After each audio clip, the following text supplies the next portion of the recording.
trazer uma campanha semelhante ao que a gente tinha feito em outubro passado, para o público, principalmente para o público feminino, né?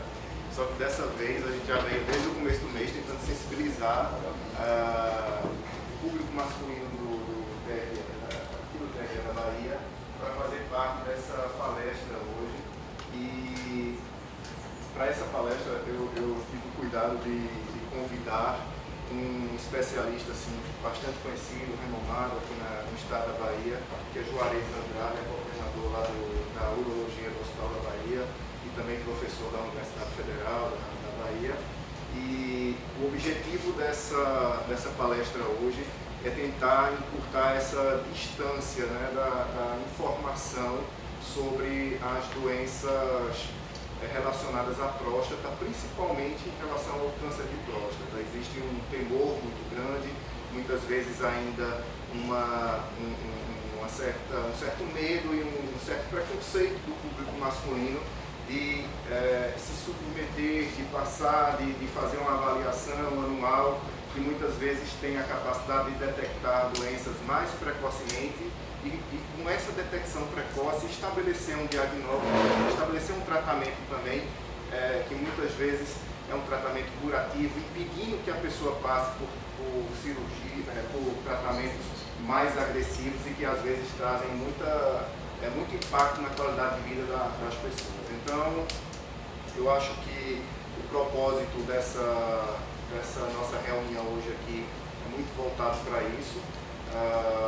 Eu gostaria de agradecer a Juarez e o empenho também da Coasa, da SEDA, né, Henriqueta, Lívia, que se empenharam em trazer também Juarez hoje aqui. Muito obrigado. Muito obrigado a todo mundo.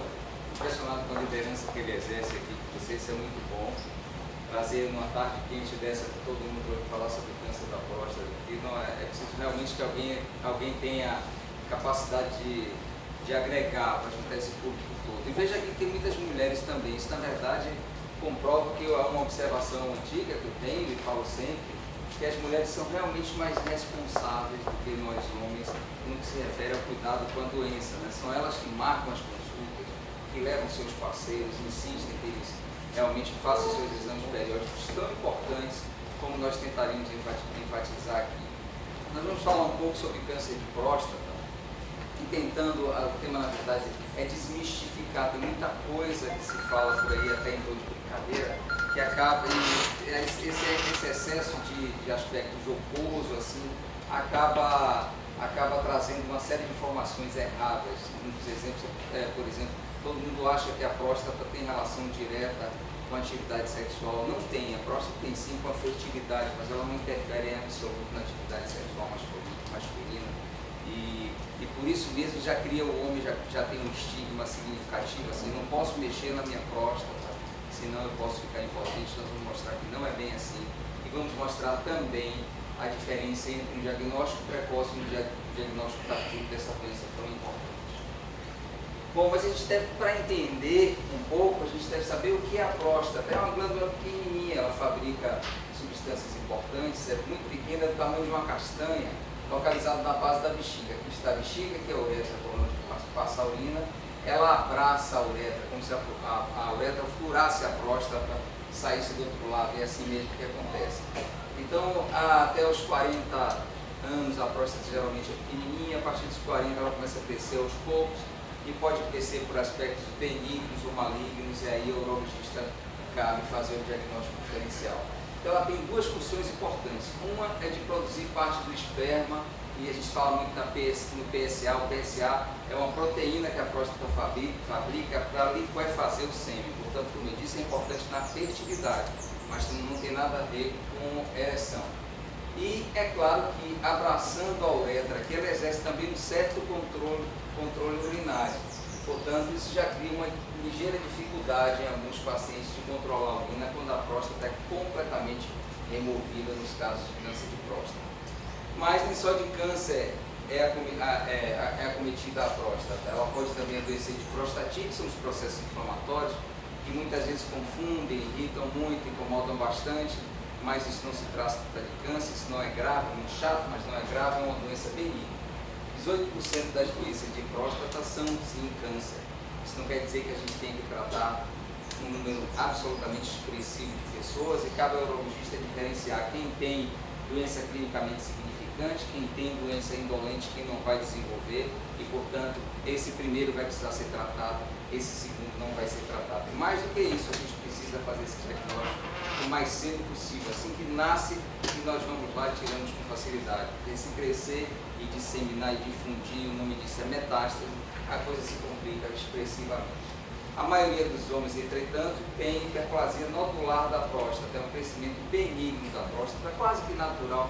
A próstata começa a crescer aos pouquinhos e, entretanto, se a doença é benigna, ela não causa obstrução, não causa dificuldade no esvaziamento da bexiga, não precisa ser tratada.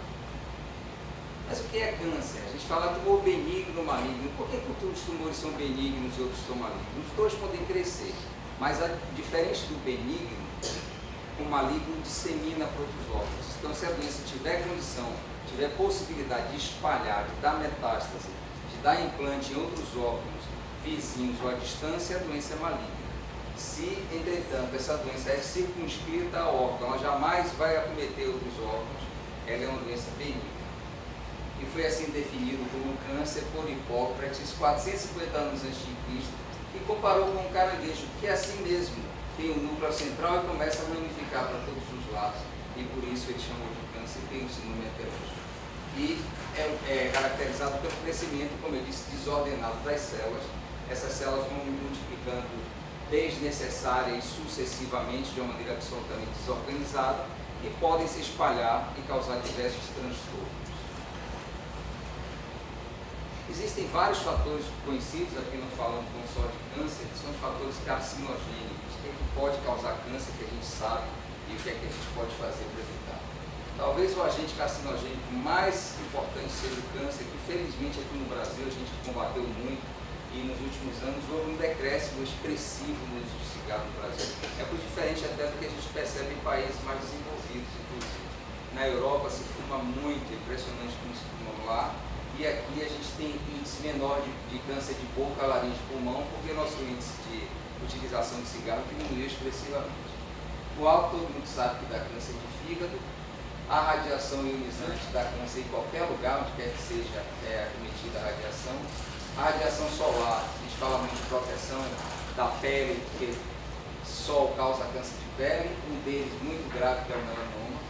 Alguns medicamentos podem também causar, e aqui está na herança genética pautado um motivo maior para a incidência de câncer de próstata, que é exatamente a hereditariedade. Pessoas que têm parentes, especialmente de primeiro grau, com câncer de próstata, tem, portanto, que prestar uma atenção especial. Com exceção dos cânceres de pele, aqueles cânceres com comportamento quase benigno, que dificilmente dão metástase, dificilmente complicam muito, que são os cânceres basicelulares, o câncer de próstata é o mais comum na população adulta masculina. Veja, a gente está falando de uma doença que a gente consegue evitar às vezes, mas principalmente que a gente consegue curar num índice expressivo e que é o mais prevalente na população adulta masculina.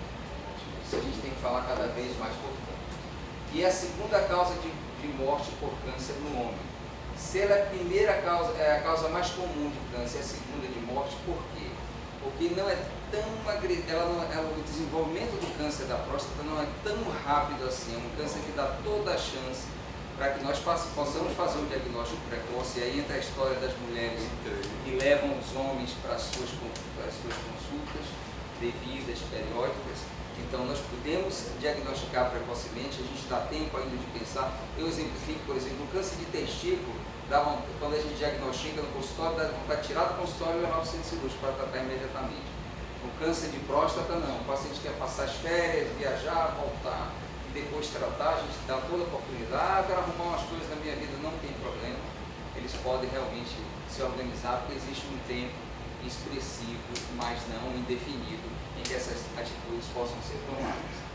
E, como eu disse, é uma doença que atinge mais a terceira idade. Quanto mais idoso o indivíduo, maior a chance dele ter câncer de próstata.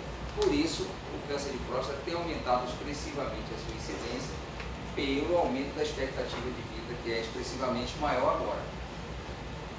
Mas essa tabela que eu trouxe para mostrar algo interessante. Vejam como é prevalente. 11% dos homens de 50 a 59 anos, numa autópsia, já tem câncer de próstata. Entretanto, 4% deles você diagnostica clinicamente somente. O que, então, é extremamente elevada a incidência. Então, de 60 a 69, 24%, de 70 a 79, 32%, e 44% acima de 80 anos. Então, aí que entra o grande papel do urologista. Existem hoje cânceres de próstata que são clinicamente significantes. Além de diagnosticar o câncer da próstata, é nossa obrigação definir e explicar para esses pacientes se eles têm um câncer clinicamente significativo, ele precisa tratar, ou ele, por ter outros aspectos da vida, evolutivos também, outras doenças, outras comorbidades, um cálculo que é feito na expectativa de vida e com base na agressividade daquele tumor, nós vamos dizer se aquele paciente precisa ser tratado ou se ele pode evoluir sem nenhuma espécie de tratamento, apenas com observação continuada. E por que os homens têm câncer de próstata? Nós sabemos que a hereditariedade é o fator mais importante, mas idade a gente já falou, quanto mais velho, maior. Alguns problemas hormonais podem levar. A história familiar também já citei.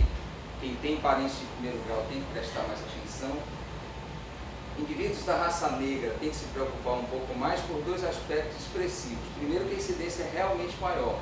E depois que o câncer costuma ser mais significativo, costuma ser mais agressivo nos negros do que pessoas não negras. Portanto, nós temos que... A Sociedade de Urologia, especialmente a Sociedade Brasileira de Urologia, preconiza que todo mundo a partir de 50 anos deve fazer, independente de qualquer outro aspecto ou sintoma, a sua avaliação anual. Quando a gente trata de indivíduos da raça negra, a gente pede que essa avaliação comece aos 45 anos, porque eles costumam ser acometidos mais precocemente e de uma doença que, na maioria das vezes, mais importante que precisa ser tratada. É interessante que em países asiáticos essa incidência é menor. Então nós atribuímos, realmente é uma questão racial. Nos orientais a incidência do câncer é menor. Então é uma questão só racial. Mas não se sabe exatamente por que, quando existe uma migração dessa população depois de algumas gerações para outros países, de hábitos de vida diferentes para os países do Ocidente, a incidência do câncer da próstata quase que se iguala à população daquele local. Então, ou alguma mutação, ou realmente os hábitos alimentares e hábitos de vida são extremamente importantes na gênese do câncer de próstata. Mas observe como é importante. Nos Estados Unidos, que a estatística é muito bem feita, a cada 2 minutos morre um homem de câncer de próstata. Você imagina se a gente estivesse vendo televisão e cada 2 minutos alguém fosse atropelado, se a gente ficasse assistindo aquilo, que importância a gente não teria que dar e tem que dar. Mas hoje, enquanto eu falo com vocês aqui, durante 30 minutos morreram 15 pessoas de câncer de próstata nos Estados Unidos. 18? Diagnosticado a cada 18 minutos morre um. No Brasil é um pouco menor. Talvez por não termos uma estatística perfeita, no Brasil, a cada 7 minutos é um diagnosticado, mas só morre a cada 40 minutos. Então, é diferente a estatística, mas os dados compilados, os dados americanos, são mais confiáveis. Independente desses números, ou da falta de exatidão desses números, nós entendemos que é realmente extremamente prevalente e nós que trabalhamos com urologia, acompanhamos, é o nosso dia a dia, é a doença que a gente mais diagnostica, é o que a gente mais trata e, infelizmente, é dela que a gente vê os pacientes morrendo todos os dias acometidos dessa doença. E o que nos causa espécie, que nos causa assim, um certo dissabor, é entender que se aquelas pessoas tivessem feito os exames na época certa, elas teriam pelo menos 90% de chance de aborto. Então a gente sai de 90% para 0, é uma diferença extremamente expressiva.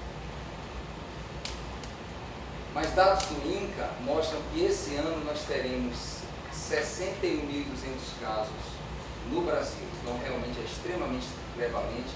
No Nordeste, 51, quase 52 pacientes para cada 100 mil pessoas é acometido do câncer de próstata. E observe quando a gente compara em relação às outras doenças, 61 mil de câncer da próstata, traqueia, bronquio e pulmão, 17 mil, E a gente fala muito em outros cânceres de estômago, de boca, esôfago, bexiga, etc., que é o segundo câncer mais prevalente no homem. Olha a diferença, 7.000 para 61.000 em câncer de próstata. Portanto, realmente a incidência é muito grande. Felizmente, não é uma doença tão rápida, é agressiva. Eu não quero com isso deixar uma ideia de que é um câncer bonzinho, não. Mas dá todo o tempo do mundo para a gente tratar da maneira conveniente. Isso que eu falei em relação à dieta, talvez tenha relação com a nossa ingesta excessiva de produtos de origem animal. Nós ingerimos 40% da nossa ingesta de produtos de origem animal, 25% de outros alimentos e vegetais 35%. A composição da dieta do oriental é diferente. 80% dela vem de produtos de origem vegetal, 14% de outros alimentos e 8% apenas de produtos de origem animal. Parece que existe uma relação direta entre a incidência de câncer de próstata e a ingesta excessiva das purinas da proteína animal, especialmente de carne vermelha. Na verdade, a gente fala muito, todas as propagandas, as campanhas se fazem em termos de prevenção do câncer de próstata. Nós, infelizmente, não aprendemos muito a prevenir. Eu não sei, eu até questiono se seria exatamente o termo prevenir câncer da próstata. Eu poderia até dizer prevenir a metástase do câncer de próstata, mas eu não sei exatamente o que dizer a uma pessoa para que ele não tenha câncer da próstata. Eu posso dizer para diminuir um pouquinho a chance. Não fume, tenha bons hábitos de vida, evite a obesidade e a ingesta excessiva de carne vermelha. Mas ainda assim, o senhor pode ter câncer de próstata sim. Mas eu posso dizer que quase com certeza, se ele for uma vez por ano ao urologista, ele não morre do câncer da próstata. Porque a chance dele ter câncer de próstata existe, é expressiva, mas a chance de cura é maior que 90%. Mas, de qualquer maneira, nós devemos incrementar a ingestão de frutas, cereais e soja derivados e evitar carne vermelha, cigarro e praticar atividade física, porque existe uma relação também de obesidade com essa doença.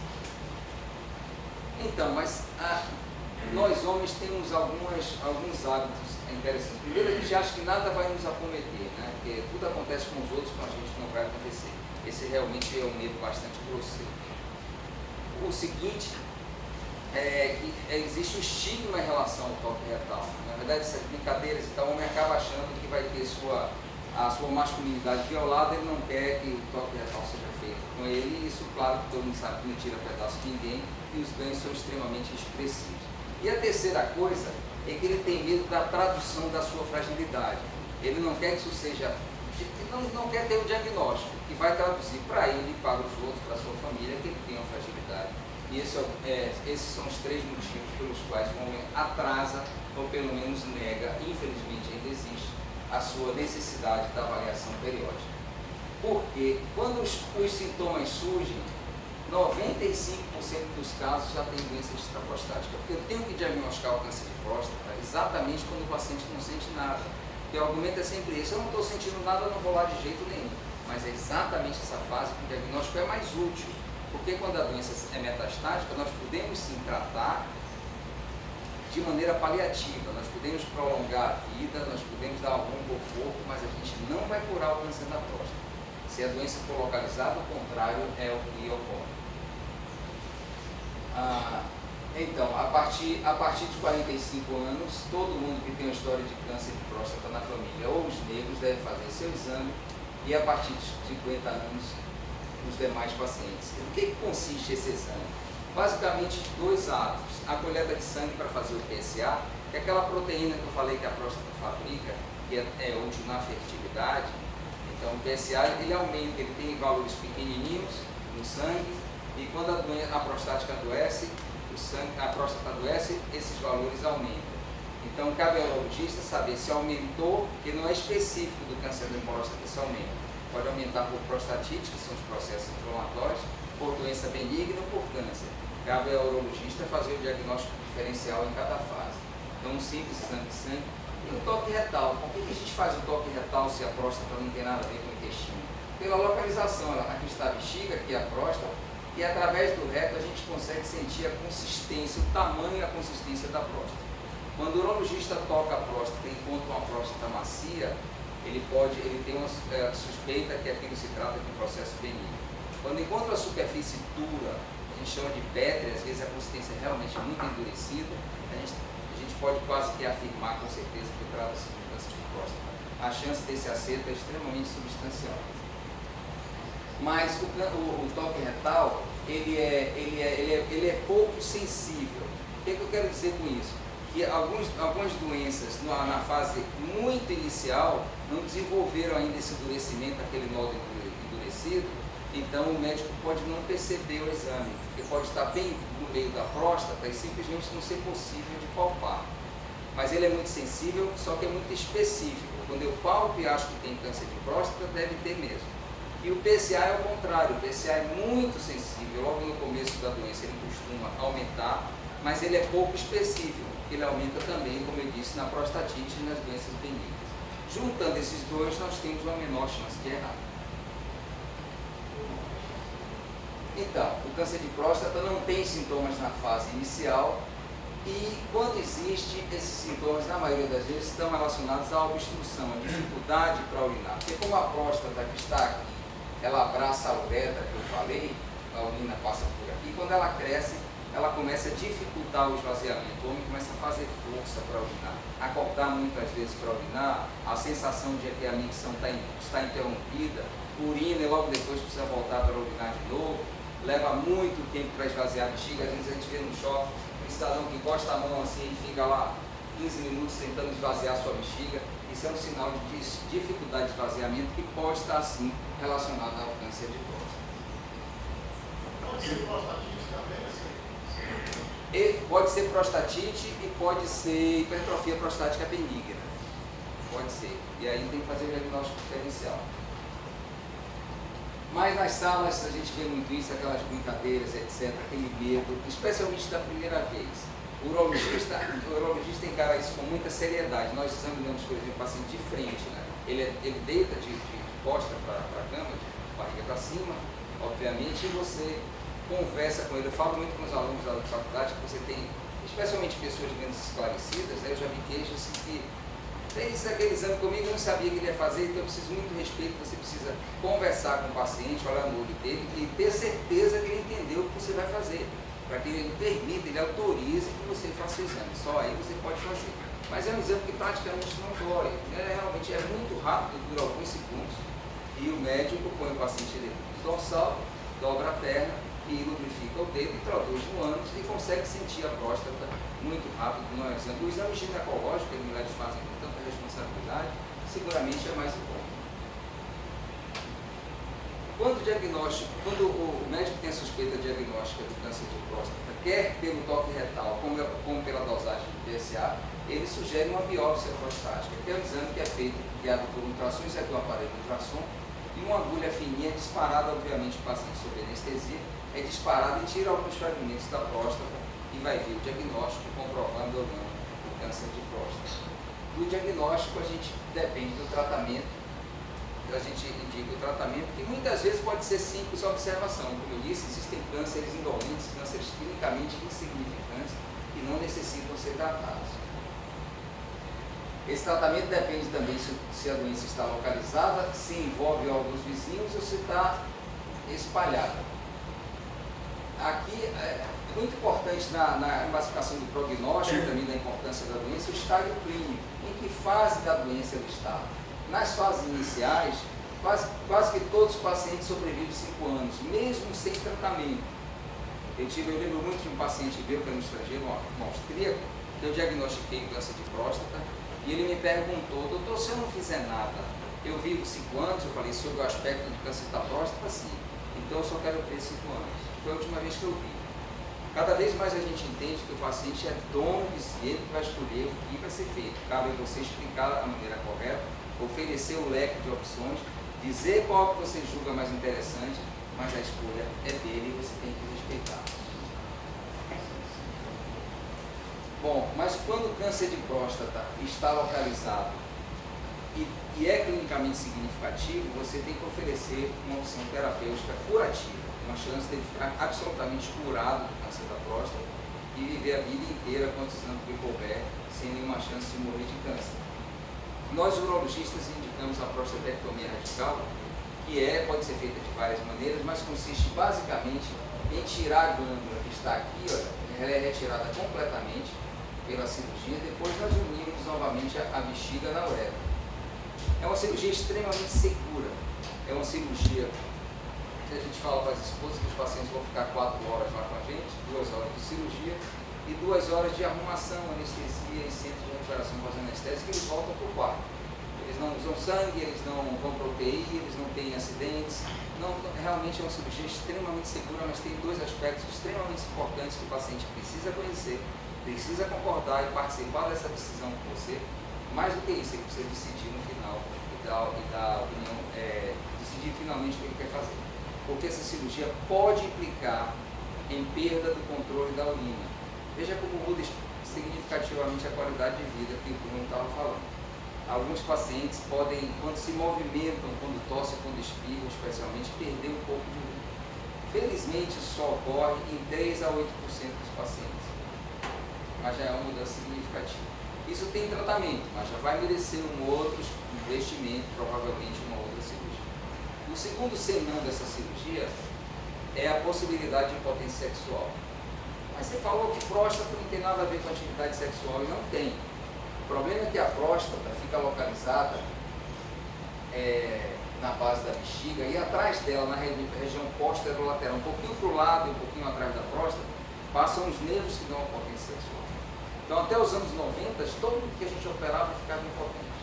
Depois o cidadão chamado Patrick Walsh, americano, estudou essa anatomia bem aí com microscopia e viu esses nervos, identificou esses nervos. Nós passamos a separar os nervos. Com isso, em média, 50% dos pacientes, daqueles que têm vida sexual ativa, que muitos já não têm mais vida sexual ativa, mas dentre os pacientes que têm e a gente opera, 50% mantém a potência sexual, a função erétil preservada. A outra metade pega. E agora? Piorou a qualidade de vida. Outro investimento para tratar. Nós tratamos esse problema com drogas vasoativas orais, com remédios, eu conheço Viagra, Cialis, etc. Isso vai melhorando com o tempo. Vai recuperando essa atividade sexual.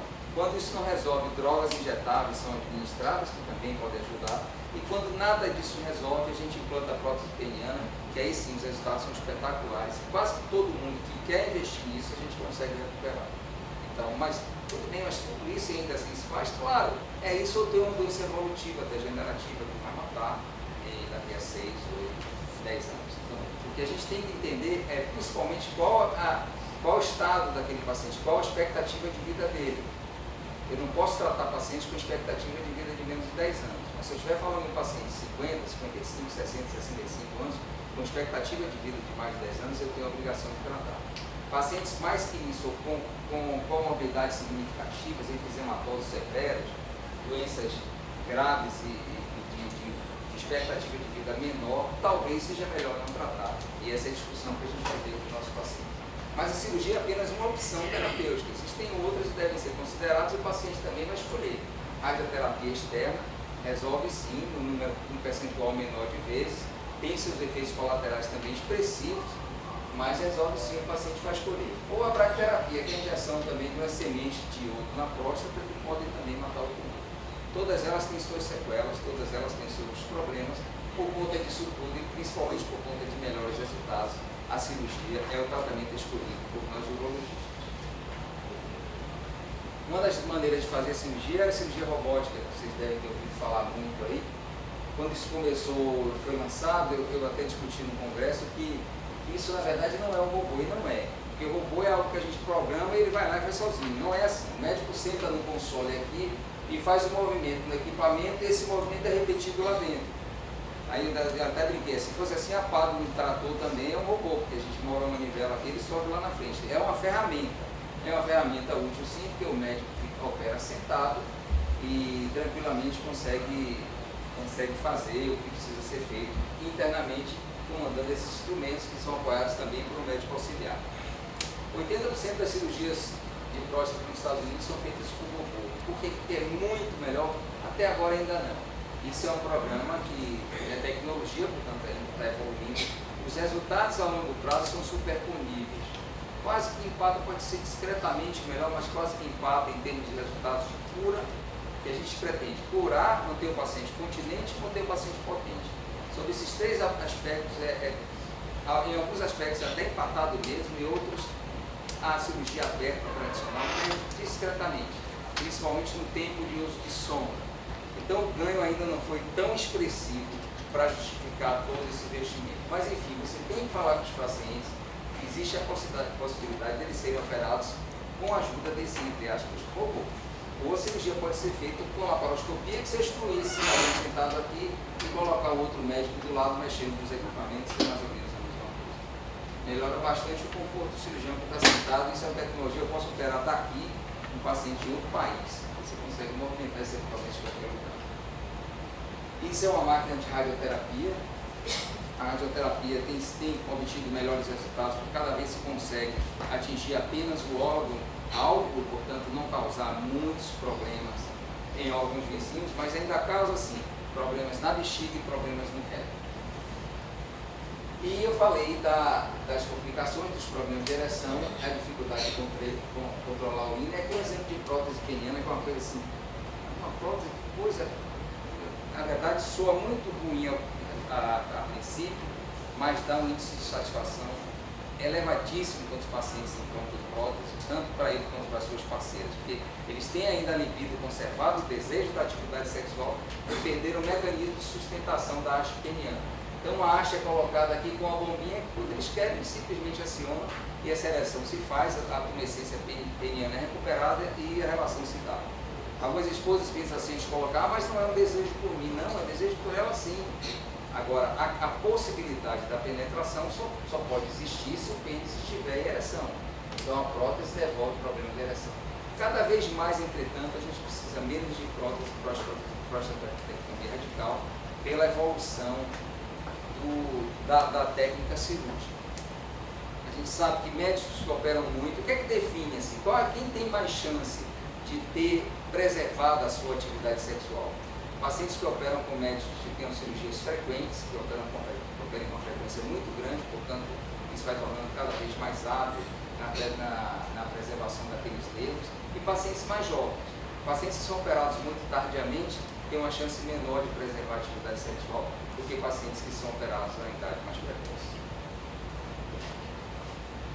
A doença, quando é avançada, começa a necessitar de outras ajudas, além da cirurgia ou da radioterapia curativa, simplesmente. Nós não vamos prolongar essa conversa sobre isso, mas os homens podem precisar, além da cirurgia, radioterapia e hormonioterapia. Os hormônios administrados na dose certa conseguem controlar o avanço da doença. Não vamos mais curar, nós perdemos a chance curativa, mas nós conseguimos controlar a doença. O câncer de próstata metastático, esse é o nosso grande problema, porque os pacientes começam a sentir dor, enfraquecimento, dor óssea expressiva e sofrem muito com o câncer avançado. Aquele aspecto que foi tão útil lá de ser imponente a evolução, de ser tão lento, aqui de certo modo começa a ser um prejuízo, porque o sofrimento é prolongado durante muito tempo, os pacientes sofrem muito e acabam tendo uma qualidade de vida muito ruim quando eles estão na fase final, na fase metastática do câncer de próstata. O sítio mais comum desses cânceres, dessas metástases, são os ossos, as dores ósseas costumam ser expressivas. 80% responde à terapia hormonal, só dá hormônio que fica bom, maravilha, mas não é bem assim. Essa resposta dura 2, 3 anos no máximo, a doença depois completa o seu ciclo, a gente vai para a quimioterapia e no final não tem mais jeito, esses pacientes morrem. A sobrevida dos pacientes com doença metastática é de 3 anos e meio, portanto pode mudar radicalmente a história de vida de uma pessoa que teria muita coisa para fazer ainda na vida. As complicações esqueléticas são muito importantes. Olha a imagem do osso como fica. Isso é o fêmur todo cheio de metástases, realmente a dor expressiva. A dor pode ser local ou generalizada, pode comprimir a medula espinhal e vai tornar esses pacientes paraplégicos. Os pacientes têm fratura patológica, simplesmente estão andando e o osso quebra do nada, porque esses ossos são enfraquecidos pela metástase. Tem problema de hipercalcemia, aumento do cálcio sanguíneo. Muitas vezes cirurgias para fixação desses ossos. E algumas vezes radioterapia complementar somente para diminuir a dor.